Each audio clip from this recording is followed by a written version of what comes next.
Let us take any equilibrium star x star 1 theta x star h y star 1 theta y star f.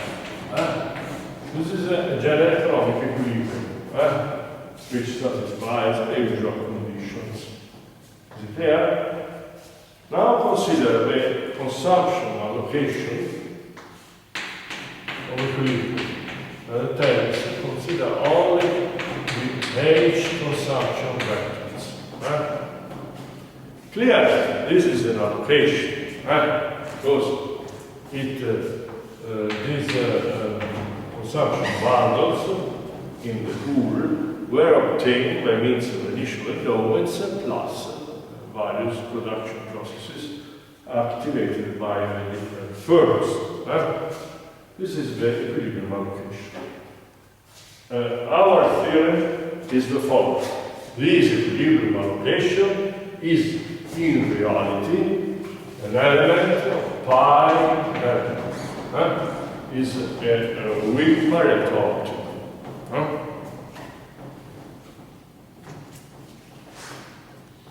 The proof is absurd another time, and it is based on the usual Samson's inequalities. Note the relevance of this elementary method of demonstration. By means of simple inequalities due to maximization of profit and of preferences, we obtain the desired result. As I told you in the introduction, Pareto did not prove this way the first theorem, which takes its name, substantially, but by means of differential calculus. It's a very difficult proof in cours d'économie politique, for example. But in reality, there is no need of differentiability hypothesis. The theorem holds generally. Well, let us suppose, ab absurdo, that there exists another allocation in the economy such that for every consumer, the bundle determined by this allocation is preferred to the equilibrium bundle.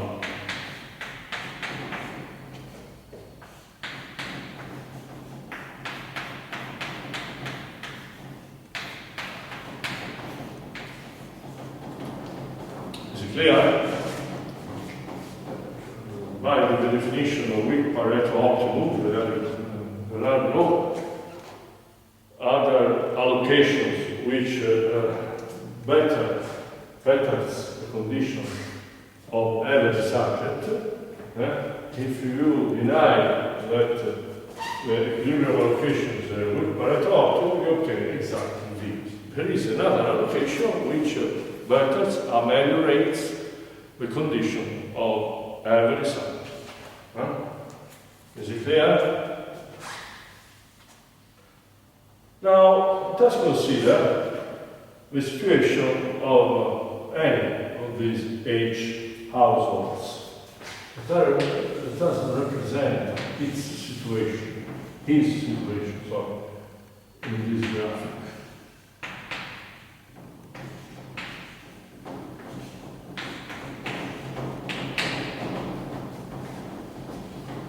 This is the budget constraint, the equilibrium budget constraint. So, VH of P star.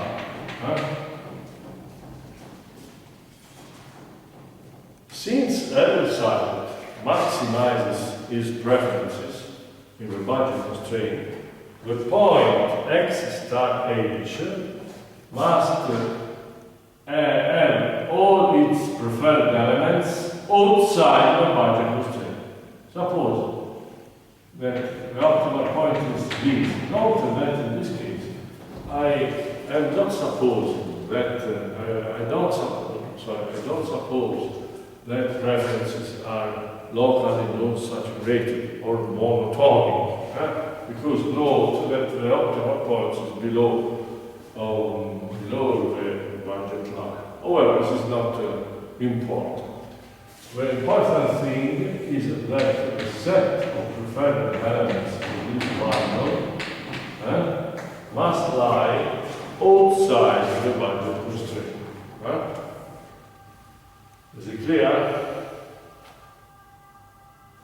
Well, but the alternative bundle XH, which is preferred to X star H, therefore it is outside the budget constraint. It does not belong to the budget constraint.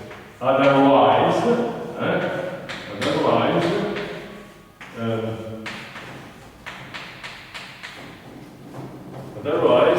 the point X star H would not be an optimal solution to the maximization problem. So, in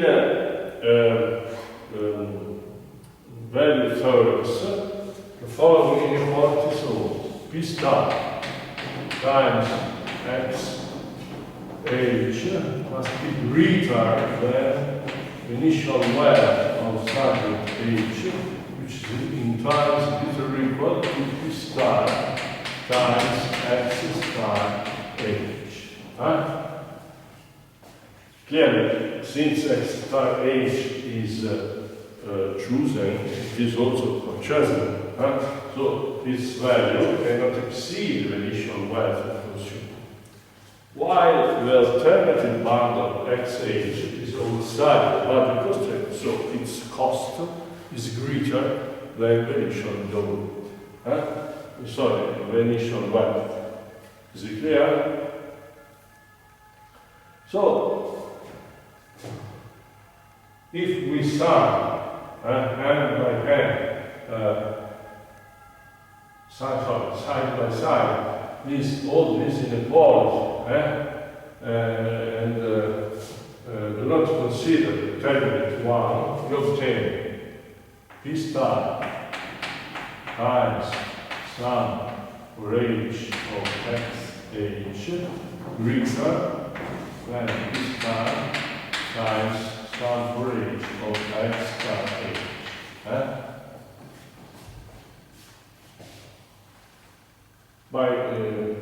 If we do not consider the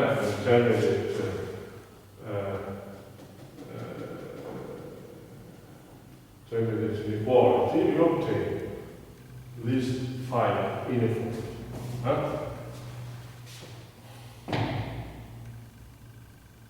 Is it clear?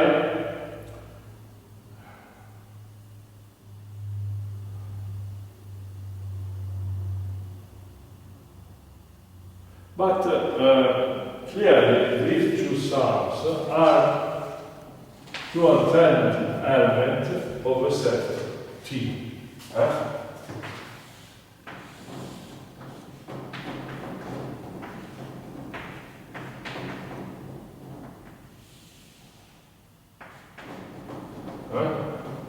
Denote this by T and this by T star.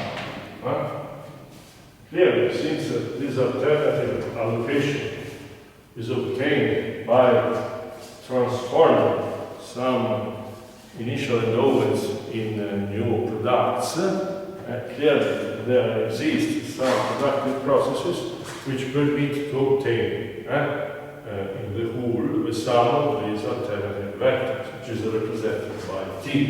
The same thing obviously holds for the equilibrium consumption balance. So the result would be the following. The alternative vector T has a value which is greater than T star, according to the equilibrium price system P star. But note that this inequality violates the result of our previous lemma, which in turn derived from profit maximization. So, these inequalities derive from preference maximization. The absurdity of this result derives from profit maximization. So, only by using these two properties of constraint maximization, we are able to prove the theorem. In other terms, the equilibrium allocation is a weak Pareto optimum. Well, right, and then I shall repeat also the proof. It's a very important result. Even if the proof is elementary, it's very important. Well, take any equilibrium and consider in particular the equilibrium allocation of consumption goods. I maintain that this allocation is a weak Pareto optimum.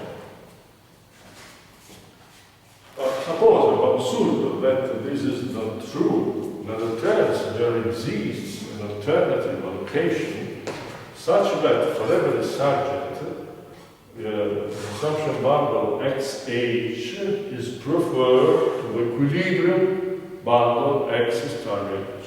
This is the meaning of weak Pareto. Let us consider a situation of any subject, say H subject. This is his budget constraint. This is his chosen bundle. According to the principle of preference maximization or utility maximization, if an utility function exists, all the preferred elements of this bundle are outside the budget constraint. Among these different preferred elements, there is XH itself, which by assumption is preferred to X star H. So by rewriting all by means of inequalities, we obtain that the value of XH at the equilibrium price system is greater than the initial wealth, which in time is greater or equal to the value of the demanded bundle. If we do not consider the determinate side of this set of inequalities and sum them side by side, you obtain this final aggregate inequality. The total value of these alternative bundles is greater than the total value of the equilibrium consumption bundles. But clearly, this sum is obtained in which way? By using the initial endowment of goods, of course, and some production processes. So it is an LNT of large T. The same clearly holds for this sum. In order to be consumed, these goods must be produced. So this sum is another LNT of T, as we know. But the final result is the following. This alternative T is a value which is greater than this time, according to the price equilibrium system. Now this is not possible because this result violates our previous lemma. In sum, previous lemma was based on profit maximization. These inequalities are based on the preference maximization. And the result is optimality of equilibrium, weak optimality of equilibrium. This is the first theory of welfare economics. I repeat, no property of preferences of production set are necessary in order to prove this result. These properties are, on the contrary, necessary to prove the existence of equilibrium. But this is a characterization of equilibria, which holds even if, in the extreme case, no equilibrium exists at all. But let us have another short break.